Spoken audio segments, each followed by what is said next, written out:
नमस्कार. आज 10 मार्च संध्याकाळचे 7:15 वाजलेत. आपण बघत आहात आपला हवामान अंदाज. आपण बघूया की येणाऱ्या दिवसामध्ये पावसाची माहिती, त्यासोबत उन्हाचा चटका देखील वाढत आहे. सर्वप्रथम आपण सकाळची थंडी बघितली तर छत्रपती संभाजीनगर, अहमदनगर संपूर्ण, पुण्याचा देखील बहुतांश विभाग, त्यासोबत नाशिक देखील संपूर्ण विभाग, धुळे, नंदुरबार आणि जळगावमध्ये पहाटे चांगल्यापैकी थंडी जाणवत आहे. जवळपास 14 ते 16 अंश सेल्सिअसच्या आसपास या ठिकाणी तापमान आहे. तर 12 ते 14च्या दरम्यान धुळे आणि जळगावच्या काही उत्तरेकडील विभागामध्ये जाणवलेला आहे. बाकी उर्वरित ठिकाणी म्हणजे तापमानामध्ये अतिशय मोठ्या प्रमाणामध्ये वाढ आहे. 23-24 अंश सेल्सिअसपर्यंत दक्षिणेकडे तापमान जाणवत आहे. दिवसाच्या तापमानामध्ये देखील त्यासोबतच वाढ झालेली आहे. जर आपण बघितलं तर विदर्भामध्ये जवळपास 37-38 अंश सेल्सिअसच्या आसपास संपूर्ण ठिकाणी तापमान आहे. विदर्भातील चंद्रपूर आणि यवतमाळमध्ये देखील चांगल्यापैकी वाढ आहे. त्यासोबत विदर्भातील अकोल्यामध्ये सर्वात उच्चांकी तापमान आहे 38.3 अंश सेल्सिअस. तर मराठवाड्यामध्ये देखील चांगल्यापैकी पारा जवळपास 37-38 पर्यंत आहे. हेच तापमान आता छत्रपती संभाजीनगर आणि जळगाव, नाशिककडे सरकत आहे. या ठिकाणी देखील चांगल्यापैकी वाढ होत आहे. त्यासोबतच सोलापूरमध्ये देखील उच्चांकी तापमान हे 39.6 अंश कालचं राहिलेलं आहे 9 तारखेचं. आणि पुण्यामध्ये देखील बऱ्यापैकी तापमानामध्ये वाढ आहे. आपण बघू शकता की हळूहळू उत्तरेकडे तापमान वाढत जाणार आहे आणि मध्य प्रदेश, गुजरात, राजस्थानमध्ये देखील तापमानामध्ये वाढ होणार आहे. त्यासोबत आपण सध्याची परिस्थिती बघितली जवळपास 6:45ची, तर विदर्भातील नागपूर, भंडारा, गोंदिया, चंद्रपूर, वर्धा, यवतमाळ या ठिकाणी ढगाळलेलं हवामान आहे. पावसाची कसल्याही प्रकारची शक्यता नाही.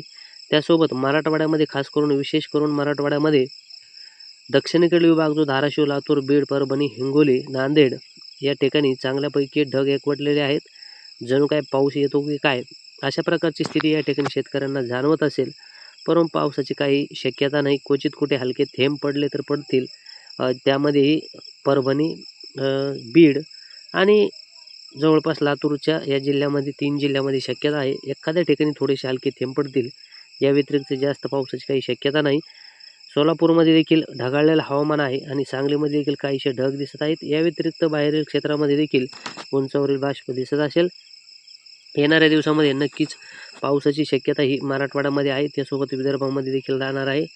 उद्या देखील जे तापमान आहे तर ते वाढीवच राहणार आहे. जवळपास 38 अंश सेल्सिअसच्या 39 अंश सेल्सिअसच्या वरती दक्षिणेकडील विभागामध्ये जाणवेल. 38 अंश सेल्सिअस बीड, परभणी, हिंगोलीपर्यंत जाणवेल आणि उत्तरेकडे देखील छत्रपती संभाजीनगर, अहमदनगर, नाशिक या संपूर्ण ठिकाणी 37-37 अंश सेल्सिअसपर्यंत जाण्याचा अंदाज आहे.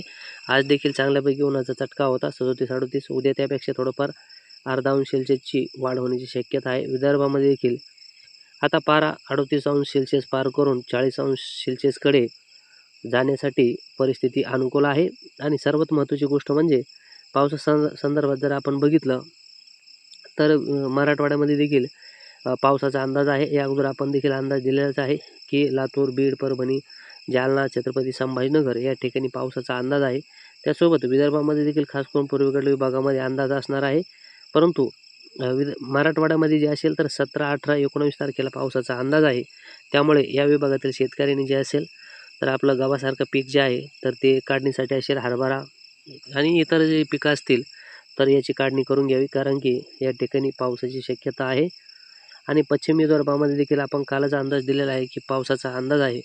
त्यामुळे या संपूर्ण क्षेत्रातील जे शेतकरी असतील तर यांनी विदर्भासहित संलग्न मराठवाड्यातील जे शेतकरी आहेत यांनी आता आपलं जे काढणीस पीक आलेलं आहे ते काढून घ्यावं, कारण की गारपीट आणि वादळी वाऱ्यासह पावसाचा हा अंदाज आहे. आणि 17 आणि 18 आणि 19 या तारखेमध्ये आहेच. परंतु पुढे जो बदल असेल तो देखील तुम्हाला कळवण्यात येईल. सध्यासाठी इथेच थांबतो. जय महाराष्ट्र.